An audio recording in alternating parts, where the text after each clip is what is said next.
Wanita berdarah di Place des Vosges, hantu yang membalas dendam kembali. Di jantung Paris, di tengah keindahan abadi Place des Vosges, ada sebuah legenda yang telah menghantui alun-alun itu selama berabad-abad, sebuah kisah cinta, pengkhianatan, dan balas dendam yang masih bergema di bayang-bayang setelah matahari terbenam. Ini adalah kisah wanita berdarah, seorang sosok hantu yang kembali setiap tahun, tertutup darah, untuk mencari balas dendam atas sebuah kejahatan brutal yang terjadi lama dahulu. Kisah ini dimulai bertahun-tahun yang lalu, ketika Place des Vosges belum menjadi tempat yang elegan dan tenang seperti sekarang. Alun-alun ini, dengan deretan rumah-rumah batu bata merah yang sempurna dan lengkungan-lengkungan elegannya, adalah tempat kemegahan aristokrasi. Keindahan megahnya menjadikannya tempat favorit bagi kalangan elit Paris, namun di bawah permukaan yang halus, kisah-kisah kelam berkembang. Di salah satu rumah besar di alun-alun itu, tinggal seorang wanita muda bernama Elizabeth bersama keluarganya yang kaya. Dia sangat cantik, dengan rambut hitam legam yang berkilau seperti sutra dan mata yang berkilau seperti bintang di atas sungai Seine. Namun, di balik penampilan anggun itu, dia adalah wanita yang terperangkap dalam sangkar emas. Keluarganya memiliki harapan besar untuknya. Impian untuk mengamankan pernikahan yang akan meningkatkan status mereka lebih jauh lagi dalam aristokrasi Paris. Tapi Elizabeth memiliki sebuah rahasia yang bisa merusak rencana keluarga yang sudah mereka susun dengan hati-hati. Elizabeth jatuh cinta pada seorang pria, seorang outsider. Seorang penyair bernama Adrien, yang pesona dan semangatnya telah merebut hatinya. Adrien bukan keturunan bangsawan, dan meskipun dia brilian, asal-usulnya yang sederhana membuatnya tidak cocok di mata keluarganya. Dia tidak memiliki gelar, tidak punya kekayaan, hanya api kata-katanya dan kedalaman cintanya pada Elizabeth.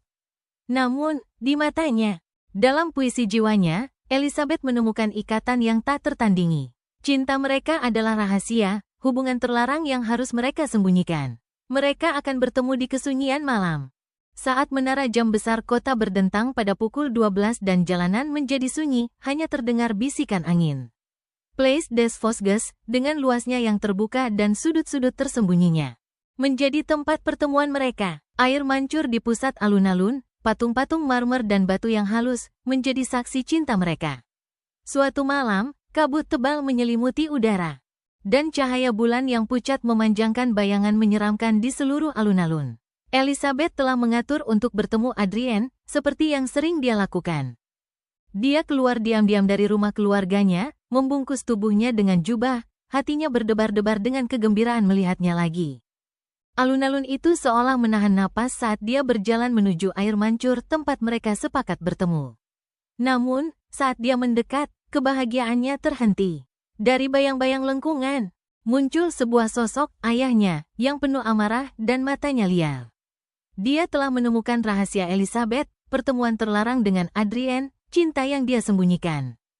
Kejutan pengkhianatan itu memutarbalikkan hatinya, dan dalam amarahnya, dia menghadapi Elizabeth. "Kamu menghinakan nama kita, Elizabeth," teriaknya, suaranya bergetar penuh amarah. Sebelum dia sempat berbicara, sebelum dia bisa menjelaskan kedalaman perasaannya, amarah ayahnya meledak. Dia menarik sebuah belati dari jubahnya, bilahnya berkilau di bawah cahaya bulan. Dalam sekejap, belati itu tertusuk dalam-dalam ke dadanya, besi dingin itu menembus jantungnya. Elizabeth terengah-engah, napasnya tercekat di tenggorokan saat dia terjatuh ke lututnya. Darah, hangat dan merah, mengalir dari lukanya dan membasahi batu-batu di bawahnya. Ayahnya berdiri di atasnya, wajahnya terpelintir oleh amarah dan penyesalan, namun sudah terlambat. Dia telah dikutuk karena mencintai pria yang telah merebut hatinya. Dikutuk karena menentang keluarga yang seharusnya melindunginya. Saat dia terjatuh ke tanah, penglihatannya kabur, dan dia memanggil Adrien, kekasihnya, penyelamatnya, tetapi dia tak ada di sana. Adrien, yang ketakutan oleh konfrontasi yang penuh kekerasan itu, melarikan diri ke dalam kegelapan, meninggalkan Elizabeth untuk mati sendirian di alun-alun, darahnya meresap ke dalam batu. Ayahnya, yang amarahnya cepat berubah menjadi rasa bersalah, bergegas pergi, meninggalkan tubuh tak bernyawa putrinya. Pada pagi hari, Elizabeth ditemukan, dingin dan tak bernyawa. Darahnya masih membasahi tanah tempat dia terjatuh. Keluarganya, malu dan ngeri dengan kejadian itu, dengan cepat mengatur pemakamannya, tetapi tak ada yang pernah membicarakan dirinya lagi. Rincian kematiannya disembunyikan, dan kisah tragis itu memudar dalam bisikan masa lalu. Namun, jiwa Elizabeth tak dapat beristirahat. Tahun berikutnya, saat peringatan kematiannya mendekat, hal-hal aneh mulai terjadi di Place des Vosges. Orang-orang mengklaim melihat seorang wanita di alun-alun pada malam hari, sosoknya hampir tak terlihat di kabut, tetapi sangat familiar. Dia mengenakan gaun panjang, yang pertama kali tampak putih, tetapi ketika dilihat lebih dekat, gaun itu ternoda darah. Rambutnya, yang dulu hitam berkilau, kini terurai dalam helai-helai kusut di wajahnya. Matanya, kosong dan tak berkedip, seolah menembus jiwa siapapun yang berani menatapnya. Itulah Elizabeth, wanita berdarah. Seperti yang mulai disebut oleh penduduk setempat, kembali dari kubur, jiwanya mencari balas dendam. Setiap tahun, sekitar waktu kematiannya, dia akan muncul kembali di alun-alun. Sosoknya melayang seperti asap di antara patung-patung dan lengkungan. Gaun berdarahnya akan tergerai di belakangnya, dan teriakan-teriakannya lembut, penuh kesedihan.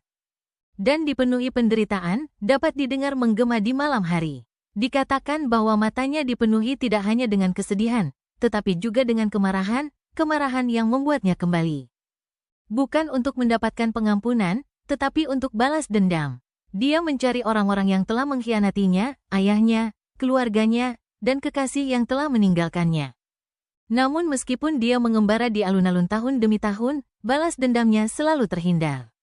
Beberapa orang yang berani masuk ke alun-alun pada malam hari mengklaim telah melihatnya. Hanya untuk berbalik dan menemukan jalan di belakang mereka gelap dan kosong.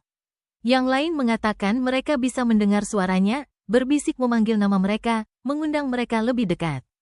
Hanya untuk merasakan hawa dingin seperti kematian merayap di tubuh mereka. Satu persatu, orang-orang yang melewati jalannya dikatakan menghilang, lenyap tanpa jejak. Seolah-olah ditelan oleh batu-batu alun-alun itu. Beberapa ditemukan minggu-minggu kemudian, menggumam tak jelas, pikiran mereka hancur oleh kehadiran hantu wanita berdarah. Dan yang lainnya, dikatakan, hilang selamanya ke dalam kegelapan, nasib mereka terkunci oleh roh penuh dendam dari seorang wanita yang disakiti dalam hidupnya. Hingga hari ini, Place des Vosges tetap menjadi tempat yang indah, namun ketika bayangan memanjang dan dinginnya musim dingin meliputi Paris, masih ada yang berbicara tentang wanita berdarah. Kehadirannya terasa, meski tak tampak, dalam bisikan lembut daun-daun yang berguguran, kesunyian alun-alun setelah senja, dan udara dingin yang seolah membawa bisikan jiwa yang hilang. Kisahnya bertahan, pengingat tragis bahwa cinta, pengkhianatan, dan balas dendam dapat bergema sepanjang waktu, lama setelah darah mengering. Dan begitu, wanita berdarah terus mengembara, tak pernah beristirahat. Kesedihannya tak pernah pudar, balas dendamnya tak pernah sepenuhnya terwujud, selalu mencari keadilan yang dia dianiaya dalam hidup.